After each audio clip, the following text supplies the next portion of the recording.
Hi friends, இந்த வீடியோவில் நம்ம சூப்பரான ஒரு தகவல் பற்றி பார்க்க போகிறோங்க.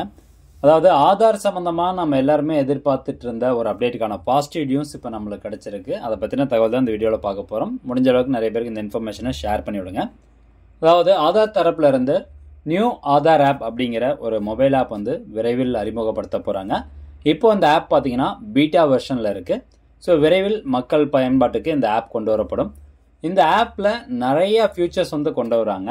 ஏற்கனவே ஆதார் ஃபேஸ் ஆர்டி அப்படிங்கிற ஒரு ஆப்பில் வந்து பார்த்தீங்கன்னா கொஞ்சம் ஃபியூச்சர்ஸ் எல்லாமே இன்க்ளூட் பண்ணியிருக்காங்க. அது மட்டும் இல்லாமல் தற்போது இருக்கக்கூடிய இந்த ஆதார் அப்படிங்கிற ஆப்லேயும் பார்த்தீங்கன்னா ஒரு சில ஆப்ஷன்ஸ் வந்து புதுசாக ஆட் பண்ணியிருக்காங்க. இப்போ இறந்து போனவங்களுடைய ஆதார் கார்டு டீஆக்டிவேஷன் ஸ்டேட்டஸ்லாம் வந்து இந்த ஆதார் ஆப் மூலமாக செக் பண்ணிக்கலாம். ஸோ அந்த வகையில் 16 மே 2025 அன்னைக்கு பார்த்தீங்கன்னா புதுசாக நியூ ஆதார் ஆப் அப்படிங்கிற ஒரு ஆப் வந்து அறிமுகப்படுத்தி வச்சுருக்கிறாங்க. இது தற்போது பொதுமக்கள் பயன்பாட்டுக்கு இன்னும் முழுசாக வரல. இது பார்த்தீங்கன்னா பீட்டா வெர்ஷன் அப்படின்னு சொல்லுவாங்க. அதாவது இந்த ஆப் பார்த்தீங்கன்னா தற்போது வந்து கவர்மெண்ட்டில் இருக்கக்கூடிய ஒரு சில பேர் பயன்பாட்டுக்கு கொண்டு வந்திருக்கிறாங்க. ஸோ இது அவங்க யூஸ் பண்ணி பார்த்துட்டு ஒரு 30 days டைம் இருக்கும். யூஸ் பண்ணி பார்த்துட்டு எல்லாம் கரெக்டாக ஒர்க் ஆகுது அப்படிங்கிற பட்சத்தில் இந்த மொபைல் ஆப் வந்து ப்ளே ஸ்டோரில் கொண்டு வந்துடுவாங்க. ஸோ ப்ளே ஸ்டோரில் நம்ம போயிட்டு டவுன்லோட் பண்ணிக்கலாம். சரி, இதில் என்ன அப்படி ஃபியூச்சர்ஸ் வந்து இருக்குது அப்படிங்கிறத நம்ம பார்க்கலாம். ஸோ ஸ்ட்ரெயிட்டாக விஷயத்துக்கு வந்து போயிடலாம், வளவளன்னு இழுக்க வேண்டாம். அதாவது home updates and limited need for Aadhaar centre visits அப்படிங்கிற நோக்கத்துக்காக தான் அதை கொண்டு வந்திருக்காங்க.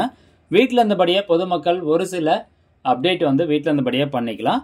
தேவையில்லாமல் வந்து ஆதார் சேவை மையத்துக்கு போக தேவையில்லை அப்படின்னு சொல்லியிருக்கிறாங்க. ஸோ அந்த வகையில் வந்து பார்க்கும்போது residents will be able to update key profile details அப்படின்னு சொல்லுவாங்க. Such as name, address, phone number and date of birth directly from their phones. Only biometric updates including fingerprint and iris data will still require in person enrollment அப்படின்னு சொல்கிறாங்க.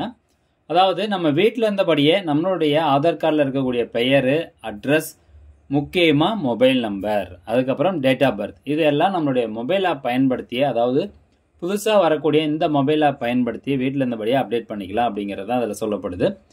Only biometric updates, இப்போ வந்து finger பிரிண்டாக இருக்கட்டும், iris டேட்டாவை பயன்படுத்தி update பண்ணுறக்கூடிய விஷயங்களாக இருக்கட்டும், இதுக்கு எல்லாமே நம்ம ஆதார் சேவை மையத்துக்கு தான் போய் ஆகணும். You will soon be able to do everything sitting at your home other than providing fingerprints and iris, Kumar noted in recent remarks.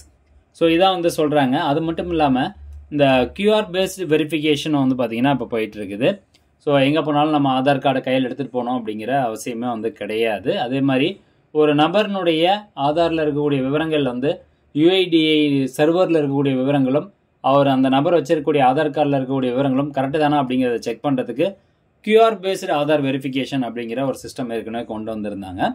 அந்த ஆதார் கார்டில் இருக்க கியூஆர் கோடை ஸ்கேன் பண்ணிங்கனாவே ஆட்டோமேட்டிக்காக அந்த யுஐடிஐ சர்வரில் இருக்கக்கூடிய டீட்டெயில்ஸ் வந்துடும். ஸோ அதை வச்சு அந்த நபர் கரெக்டான டீட்டெயில்ஸ் தான் காமிக்கிறாரா இல்லை ஃபேக்கான ஆதார் கார்டா அப்படிங்கிறது எல்லாமே நீங்கள் செக் பண்ணிக்கலாம். அது மட்டும் இல்லாமல் இந்த ஆப்பில் வந்து பார்த்தீங்கன்னா இன்னும் ஒரு சில அப்டேட்ஸ் வந்து நிறைய இருக்குது. ஆதார் ஃபேஸ் அத்தன்டிகேஷன் அப்படிங்கிறது இப்போ நான் சொன்னேன் பார்த்தீங்களா, மொபைல் நம்பர் மாற்றக்கூடிய விஷயம். ஸோ இந்த மொபைல் நம்பர் மாற்றுறதுங்கிறது ரொம்ப பெரிய விஷயம். ஏன்னா ஆதாரில் இருக்கக்கூடிய மொபைல் நம்பர் பேஸ் பண்ணி தான் எல்லாமே இருக்குது. நம்ம பேங்க் அக்கௌண்ட்டினுடைய வெரிஃபிகேஷனாக இருக்கட்டும், இல்லை வேறு ஏதாவது ஒரு கேஒய்சி வெரிஃபிகேஷனாக இருக்கட்டும், எல்லாமே வந்து ஆதாரில் எந்த மொபைல் நம்பர் லிங்க் பண்ணியிருக்கோமோ அந்த மொபைல் நம்பருக்கு வந்து ஓடிபி வரும். அதை வச்சு தான் எல்லா ப்ராசஸுமே பண்ணிகிட்ருக்கோம். அப்படி இருக்கப்போ இந்த ஆதாரில் மொபைல் நம்பர் நம்ம வீட்டில் இருந்தபடியே மாற்றலாம் அப்படிங்கிற போது யாராவது தவறுதலாவோ அல்லது ஃப்ராடுத்தனமாகவோ அவங்க மொபைல் நம்பர் ஆதார் கார்டில் மாற்றத்துக்கான வாய்ப்புகள் அதிகமாக இருக்குது. அதனால தான் என்ன கொண்டு வந்திருக்காங்கன்னா, இது எப்படி மாற்ற போகிறாங்க, மொபைல் நம்பர் எப்படி வந்து பொதுமக்களை அப்டேட் பண்ண போகிறாங்கன்னா ஃபேஸ் அத்தன்டிகேஷன் அப்படிங்கிறத பயன்படுத்தி தான் அப்டேட் பண்ண முடியும் அப்படிங்கிறத சொல்லப்படுது. இப்போது நம்ம ஆதார் கார்டில் போயிட்டு நம்ம மொபைல் நம்பர் சேஞ்ச் பண்ணுறோன்னு வச்சுக்கோங்களேன். உடனே ஃபேஸ் வெரிஃபிகேஷன் வந்து கேட்கும். அப்போது நம்ம மொபைலில் இருக்கக்கூடிய கேமரா பயன்படுத்தி நம்ம ஃபேஸ் வந்து அந்த கேமராவில் காமிக்கணும். ஸோ நம்மளுடைய ஃபேஸ் டீட்டெயில்ஸ் வந்து அதை ஆட்டோமேட்டிக்காக ரீட் பண்ண ஆரம்பிச்சிடும். ரீட் பண்ணிவிட்டு ஆதாரில் இருக்கக்கூடிய அந்த ஃபேஸ்னுடைய வெரிஃபிகேஷனும் நம்மளுடைய அந்த மொபைலில் ரீட் ஆகக்கூடிய ஃபேஸ் வெரிஃபிகேஷனும் கரெக்டாக வந்து மேட்ச் ஆகுதா அப்படிங்கிறத செக் பண்ணி பார்த்துட்டு தான் உங்களுக்கு மொபைல் நம்பர் வந்து அப்டேட் பண்ணணும். அதுவும் இன்ஸ்டண்ட்டாக மொபைல் நம்பர் வந்து அப்டேட் ஆகாது அப்படின்னு சொல்கிறாங்க. நம்ம வெரிஃபிகேஷன் பண்ணி முடிச்சதுக்கப்புறம் எகெயின் ஆதார் சைடில் இருந்து யுஐடிஐ தரப்பில் இருந்து வெரிஃபிகேஷன் பண்ணிவிட்டு மேனுவல் வெரிஃபிகேஷன் பண்ணிவிட்டு அதுக்கப்புறம் தான் உங்களுடைய ஆதார் கார்டில் மொபைல் நம்பர் மாறும் அப்படிங்கிறது சொல்லப்படுது.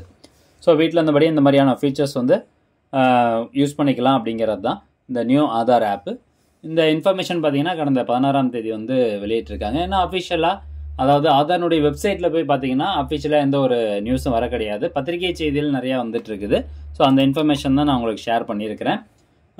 கண்டிப்பாக இது வந்துச்சு, நடைமுறைக்கு வந்துச்சு அப்படின்னா நிறைய பேருக்கு இது யூஸ்ஃபுல்லாக இருக்கும்.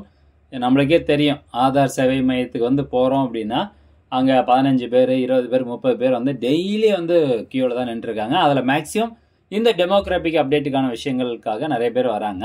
ஸோ பட் பயோமெட்ரிக் நீங்கள் அப்டேட் பண்ணணும் அப்படின்னா நேராக ஆதார் சேவை மையத்துக்கு தான் போய் ஆகணும். ஸோ இது பொதுமக்களுக்கு ரொம்ப யூஸ்ஃபுல்லாக இருக்கும் அப்படின்னு நினைக்கிறோம். ஸோ ஒன்ஸ் இது இந்த நியூ ஆதார் ஆப் பொதுமக்கள் பயன்பாட்டுக்கு வந்துச்சு அப்படின்னா அந்த ஆதார் ஆப்பை எப்படி பயன்படுத்துறது அப்படிங்கிறது நம்ம சேனலில் கண்டிப்பாக ஒரு வீடியோ அப்லோட் பண்ணுவோம். ஸோ முடிஞ்ச அளவுக்கு இந்த இன்ஃபர்மேஷன் நிறைய பேர் ஷேர் பண்ணுங்கள். மீண்டும் அடுத்த ஒரு நல்ல பதிவில் சந்திக்கலாம். நன்றி, வணக்கம்.